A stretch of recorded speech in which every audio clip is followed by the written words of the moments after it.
For more than 2 decades, Vladimir Putin hasn't just led Russia, he's pushed out any who would oppose him.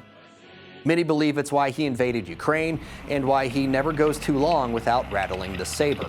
I think what Putin is doing is he's trying to, with the limited resources he has, but with the nuclear weapons he has, make sure that Russia is always at the center of attention, because that gives him power, and he does it by scaring people. And he does it through nuclear blackmail. Dr. Tyler White leads the National Security Program at the University of Nebraska. In our last video, we asked him about how and why Russia might use nuclear weapons. But then we wanted to know what a Western response to those potential attacks would look like. If Putin gave the order to deploy a nuclear weapon, what would happen next? In political science, we have this sort of term, gambling for resurrection, right? What happens when all the chips are down and you need a big move to try to change your situation? You know, if he's looking at what could be a resounding defeat, does he use nuclear weapons as a way of trying to gamble for resurrection, right? To try to turn the tide in a really important way, particularly if he feels his own personal future is at stake, right? And I think to him, that's way more important than what happens to Russia. White says any Western response to Russia using nukes would be a coordinated effort through NATO, the military alliance comprised of more than 30 European nations and the United States. NATO is special. NATO is really special. And the way the United States can, locks itself into NATO to defend a whole bunch of other countries, that's special. That's special in history. And so, it gives us a tremendous amount of power, though, because people, once you have them on board, and they agree with the decision, as someone once said, democracies fight angry. And having a bunch of democracies on board, I think, makes a force that no other country can counter. The Council on Foreign Relations, an American think tank, says there are 3 scenarios that could lead to Russia resorting to nukes in Ukraine: as a signaling device, as a battlefield weapon, and as a weapon of terror. NATO's response to Russia using nukes depends on the scenario. If Russia decides to detonate a nuke as a signaling device, it could come in the form of a test at a remote location, where casualties would be low and the nuclear fallout limited. He could find a target like Snake Island or something like that and detonate a nuclear weapon there. He's not going to kill very many people, but he's going to demonstrate, hey, I just broke the nuclear taboo, and I'm willing to use these weapons. Your move, right? Dr. White and the CFR agree Russia detonating a nuke to remind the world it still has nuclear weapons would probably not generate an overwhelming military response from NATO, other than the standard finger-wagging that typically accompanies nuclear weapons testing. It could, however, damage Russia's relations with China. Putin is more dependent on China now, more than ever, as Western sanctions cripple Russia's economy and further isolate it on the world stage. Under the second scenario, Putin may deploy tactical nuclear weapons during a battle inside of Ukraine. We've talked about these weapons before. Tactical nukes are powerful enough to destroy cities, but they're more precise than ballistic missiles, designed for use on battlefields where militaries want to create maximum effect with minimal material.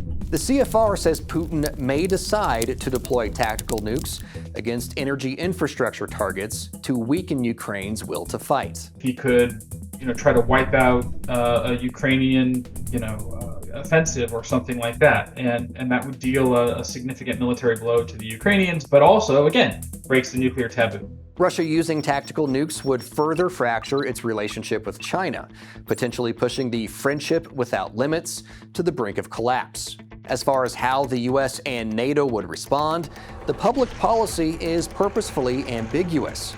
President Joe Biden said any use of nukes in Ukraine on any scale would be unacceptable and would entail severe consequences. The ambiguity in the policy allows for a range of responses, again, depending on how Russia detonates its bombs. If Russia uses tactical nukes in Ukraine, at the very least, Western weapon shipments and humanitarian aid would skyrocket.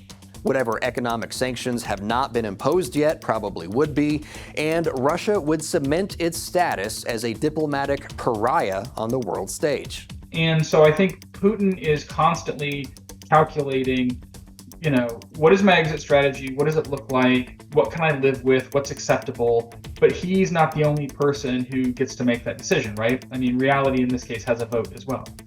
I think what we worry about is that he will come to the conclusion that this is his best option. But again, there are some significant issues for him to do that. The third scenario for Russia is deploying nukes as weapons of terror. It's definitely the scariest scenario, and thankfully, the least likely. But Russia targets civilians with conventional weapons routinely, so it's not impossible to rule out Putin giving the order to launch a strategic nuclear weapon at civilian targets, like a city. Such a strike could be hundreds of times more powerful than a tactical nuclear weapon, and would be designed to destroy Ukrainian resolve. But even a Russian nuclear strike in Ukraine may not elicit a nuclear response from NATO. We have conventional capabilities that could, target very specific capabilities inside of Russia, inside of Belarus, wherever the missile came from, as a way of saying, you can't do that. But we're not going to escalate using a nuclear weapon right now, right? So that keeps the onus on the Russians. Now they're going to have to do it twice, right? Which means that whatever hole they've been digging is now deeper. If we think of nuclear escalation as a ladder, Russia's use of strategic nuclear weapons outside of its borders is the top rung. It's the situation everyone wants to avoid, and the one Putin and his cronies like to threaten the most. It's also absolutely the least likely scenario, mainly because it would be the end of Russia. With conventional weapons alone, the US and NATO could strike key Russian targets anywhere on the globe within 1 hour. Russian military bases, installations, and leadership centers would be fair game, along with whatever air, land, or sea assets Russia has deployed outside of its borders. Also, China, the only Russian ally with any real military might, would no doubt cut ties, leaving Vladimir Putin alone, the leader of a failed state. However unlikely that scenario is, unfortunately, it's still not impossible. Also, there's no guarantee someone more menacing than Putin doesn't rise to power. When it comes to nuclear weapons, you want to do everything you can to try to mitigate that risk, right? So, and it's a fine balance, because sometimes your notion of trying to mitigate risk, to you looks completely rational, and to them it looks incredibly, provocative.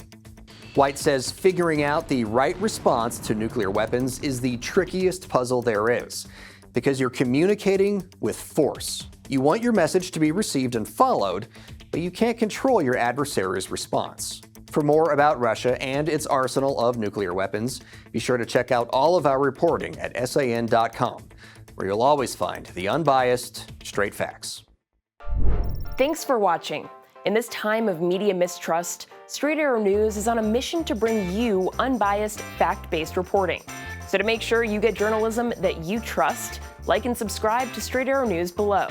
It goes a long way in telling YouTube we're the kind of news that you want to see more of. And for all of our content, go to straightarrownews.com.